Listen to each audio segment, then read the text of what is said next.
Hello, dear students. I am Samir Velankar. I welcome all of you to this another video on hash search and let's see GATE 1996 question. The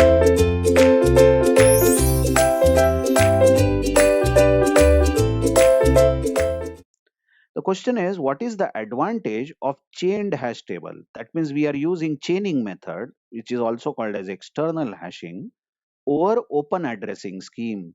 Open addressing is nothing but linear probing. So what is the advantage of using chaining over linear probing is the question. Let's address each option one by one. Worst case complexity of search operation is less. What is their claim is that if we use chaining method, imagine this hash table is table of pointers. This is chaining, correct?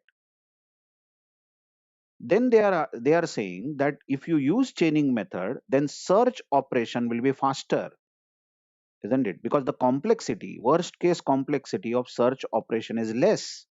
That means searching will be faster if you use chaining. Think over it. Is it true? Is it true?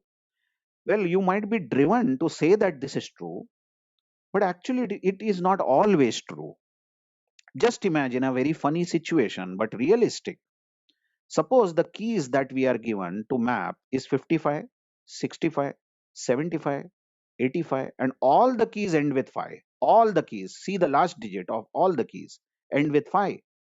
And good lord, we use a silly function in this perspective. The function we use is key percent 10. Okay, key percent 10. What that means is every key is going to be divided by 10 and we will obtain the remainder. Now you all will agree that address of all these keys will be 5 because all the keys are ending with 5. So all the keys will go at the fifth address and we will get a big list storing all the keys in that given order. And what's the advantage now of using chaining? Because whenever you search any key, you will always go to address 5 because hash function is always going to give address 5 for any key. And then you will keep searching this list linearly till you get the key.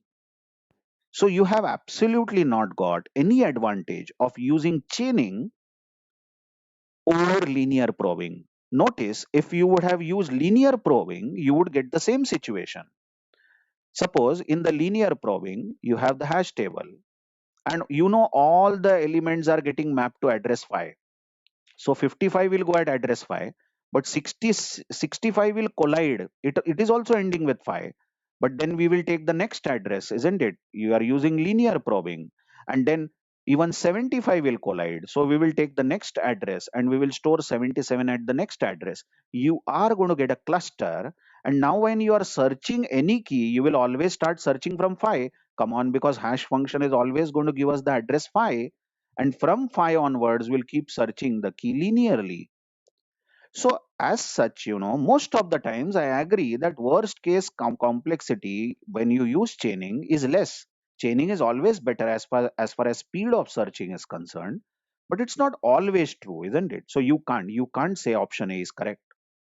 Now space used is less. Even this you will be driven to say, okay, space used might be less in chaining. But just imagine we are given, suppose 10 keys are given. Okay, 10 keys, and we are asked to use a hash function key percent 20. Suppose somebody says use this hash function key percent 20. Then if you are using open addressing, come on, you have to declare the hash table from 0 to 19 locations. No way you can declare lesser hash table size because the function is key percent 20, isn't it? They have given it in the question, suppose. Then the addresses will be in the range 0 to 19. And what if you opt for direct chaining? In direct chaining also, you need addresses 0 to 19. Each element will be a pointer because any of these addresses 0 to 19 are possible with key percent 20. So given 10 keys and given this function, you are getting that the size in the linear probing, that is open addressing, and size of the direct chaining is same.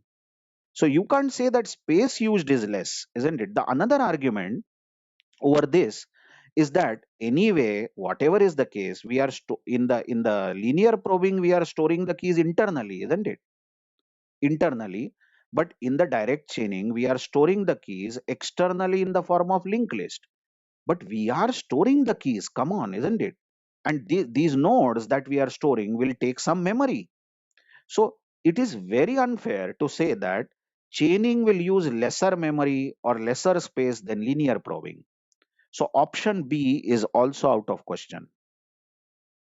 Option C is deletion is easier. This is so interesting. You just check. Is deletion easier in chaining method? By the way, the answer is C. Now I disclose. Answer is C. Let's see the argument. Let's go for linear probing. Imagine these are the keys stored using linear probing. Just forget it how we mapped these keys. This is the hash table. Some hash function we have used and the keys are mapped. Okay. Okay. Let's take the key. The hash function used was key percent 10. Okay. Or let's say key percent, I think 7. Okay. 7. Key percent 7 was used. So 0 to 6 addresses were there. Okay. And that's why actually 44 has got mapped to the second address, because 7 6 are 42, so the remainder is 2, so 44 has got mapped to the second address, isn't it? Okay. What about 79? 79, is 11 sevens are 79 and remainder is 2, so 79 should have gone at address 2, but address 2 was full, so we used linear probing and we mapped it to the fourth address. Now starts the fun part. Imagine you delete 79 from the hash table. You delete 79.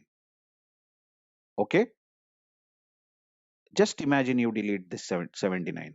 Then, while searching 79, you will obviously start searching it from second place, because address of 79 has to be 79% 7, which is 2, and you will start searching 79 from second address. You didn't get 79 at this third location and you got a vacant place, isn't it? You got a vacant place. So what you will say is 79 is absent. Good, because we deleted 79. 79 is not present, isn't it? So you might feel that deletion is very straightforward in linear probing. But think of an example. Think of a very interesting example over here. Deleting 79 did not affect the searching. Really, it did not affect the searching. Did it? Let's prove it again. Imagine we deleted 79 again. Okay? And now, suppose somebody asks us to search 18, 18 in this particular hash table. So first you will apply your hash function 18% 7. Now 18% 7, correct, is 7 twos are 14 and the address should be 4. Address is 4. Correct. Very interesting. I hope you have got this. Now you will say if 18 is present, then according to my hash function, 18 must be present at fourth location. So you will straight away go to the fourth location and ask, is it storing 18? Oh, good Lord, this fourth location is empty, you observe.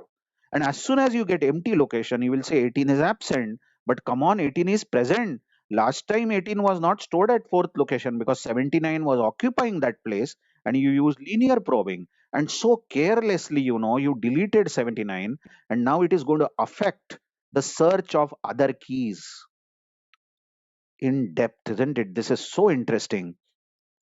Just imagine that you are, let's say, you have deleted 79, and suppose you want to search 55 later. After deleting 79, you want to search 55. 79 is deleted, imagine. So what will be the address of 55? Isn't it? The address of 55 should be 6. Address should be 6. So you will go to the sixth address and check, is it storing 55? Yes, it is. So deleting 79 is not affecting searching of 55, but it will definitely affect searching of 18. I hope you have understood this argument, because when you are searching 18, the address of 18 comes out as 4, and you will jump to the fourth location, which is empty now, and you will announce that 18 is absent, but 18 was not deleted, 18 is present. Okay, but this is not happening in direct chaining. Just imagine that we have got these keys 55, 62, 77, and so on, and these keys have got mapped by using the hash function key %10. Imagine for some time. So that's why 55 has got at the fifth address, has gone at the fifth address, or 62 has gone at the second address. Now just imagine you delete 65.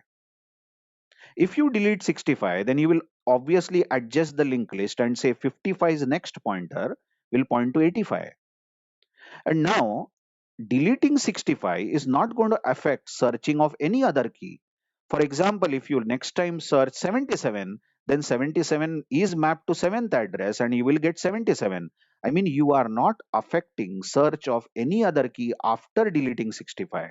So deletion is really easy, correct or not? In direct chaining, it is so easy that you simply search the key and delete it and then adjust the linked list. And you are sure that it's not going to affect the search of any other key. So the answer is C. I hope you have understood my argument and I hope you have got the question to be very interesting. Thank you very much.